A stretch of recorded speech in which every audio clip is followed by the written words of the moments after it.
Guys, we catch up with Peter Evans. We'll just discuss the game first. Peter, Alnwick on Saturday. All I can say, very cold, very windy. We got the 4 points, which is a really good thing. Anything from you? Tough one, I suppose. It's a hard place to go. I know they are where they are in the league, but not many teams will go there and get 5 points. They're a good team at home. We didn't handle the conditions very well, to be honest. We were going sort of into the breeze first half, and we were caught a bit cold. Didn't really get out of our half much, despite leading at half time. We didn't manage to get any goal forward, to be honest. We were a bit static. Second half, we controlled the game. We played in the right areas at times.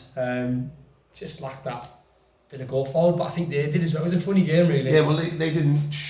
No, as awful as it sounds, they were never going to actually score. No, I think they never looked like scoring. We did at times, and obviously we did twice.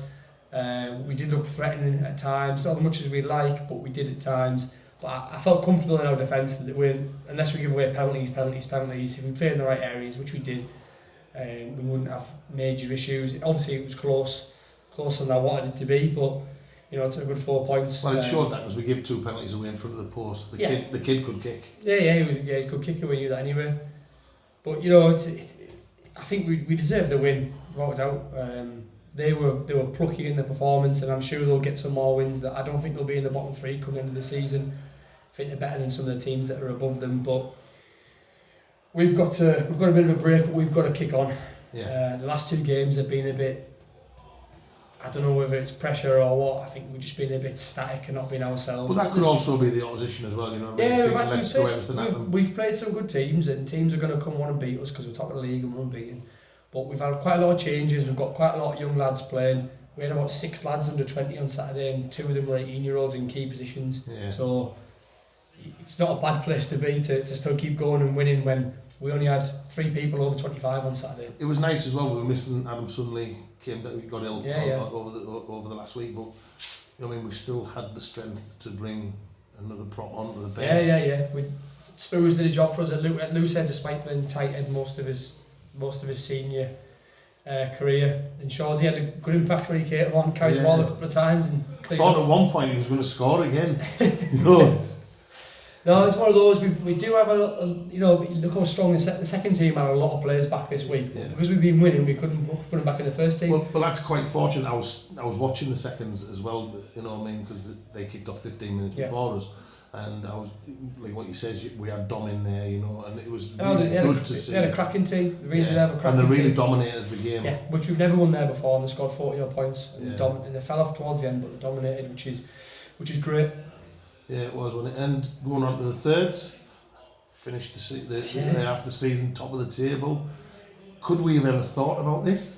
I don't know. I think that they were sort of split a little bit. A couple of them thought it might be a step too far, but I didn't. I think they played a couple of these teams last year and won. It's just about getting the lads committed, which is half the battle for sort of a third team. And to be fair to me, I think he's had a big influence on that.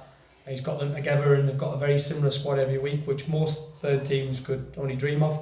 And they're getting some performances in, which is good. Well, it's like you say, getting them together. I turned up coming back from Alnwick, and there was still 20 of them sat upstairs. Oh yeah, good. You know, I don't know how many was there by the time you got back. What 70, including the 60-year-olds. You know, so then we'll just discuss the season as it's gone. You know, I know we say every year, you know what I mean, that we are. Did we really expect to go 13 from 13? I think ask any team, they'd probably lie to you and say yes. I think the teams that have gone, I think there was only Huddersfield about 5 seasons ago that went unbeaten in this league. We've had some very good teams, Hull, Preston, those sort of teams that have gone up, they've lost games. Yeah. Well, Hull lost the first one, didn't they? And then they went the rest of the season undefeated. Did they only lose one game? Yeah, it was the first one. And we're at Rossendale, which I found was quite funny. Yeah.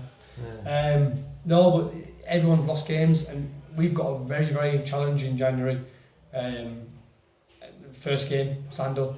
You know, the only teams they've lost to are the top 4, and they're a very, very good team at home. So even though we've got a break, we're sort of thinking about that game. Yeah. But we've got to be massively proud of what we've done, to be honest. Considering the players that we've had knocks or been missing, we've done so well. And everyone keeps saying it, it's that sort of mentality or the belief that we're not going to get beat. Yeah. Like, when we're playing games now, we seem to be coming back, or there's like something about us at the end, the last 10 minutes, where we've just got another gear, or we find something, or the lads just defend, or it's just something about us at the minute, which is probably to do with a bit of an ethos or an atmosphere. And like you said, losing's a habit, but so is winning. So it's sort of a key word that what I've been pushing throughout the season is habits, whether it be it's a habit in training, it takes into Saturday, it's a habit after a game on a Saturday wearing the right stuff. Those sort of things where it just leads on to everything else. You get your structure right. Do you have any more goals set now then, now that we've got this first one out the way? Well, again, it's still the same. We've got to be better than next year. Yeah. And I know it's only 5 wins and we've done that, but that's the next goal. So the 18, get to the 18. The first goal is to beat Sandal. That's a really tough game. We've had the better of them in the last couple of seasons, to be honest with you, but it's never an easy place to go, and in January it's going to be awful. Yeah. But we'll have to dog it out and get the win. So that's just the first team, you know what I mean, like you say, as a club, the old clubs, it's buzzing, whichever way you look at it. And I think the second team, we've had a tough first half of the year, but we're starting to get some players back, and I think that they'll really kick on second half of the season. And the third team, we're just going to keep plugging away. They'll hit a dip, they'll hit a time where they've got players aren't available, the second team will take some players, and they'll take a knock-on effect. That's just how it is. But their aim is just game by game and just keep enjoying themselves. They've missed a lot of games as well, haven't they, the seconds this year, I think, which has been a problem as well. There's been a few cry-offs, haven't they? Yeah, I've done, but a couple of weather games, to be honest with you. We've had a bad November with weather, but they'll come good. There's a great win at Alnwick. It's set our stall up now. We've got Middlesbrough this week, who are top of the league, so it'll be a tough game. It's a game we must target. We've got a very young team, a very young second team. Hopefully get a couple more colts in there, which is going to be a major aim for the second half of the season. Unfortunately, other clubs don't want to play on a Saturday at the minute, so our colts have to play Sunday, which I can't get my head around because it introduces them to senior rugby and it makes them stay around. So we're going to try and get as many as we can in over the second half of the season in senior rugby. Right, I know you says we've got a big game at Sandal, but I'm sure we've got a bigger one before that. We've got the Boxing Day one. You know, now you're the elder statesman in the squad as well, so you'll be playing overs and unders. Yeah, I've been playing overs the past 3 years. I've never lost a game. Never lost the Boxing Day game. What about now? You've seen some of these kids now. The big difference is the young kids can't handle a drink over Christmas.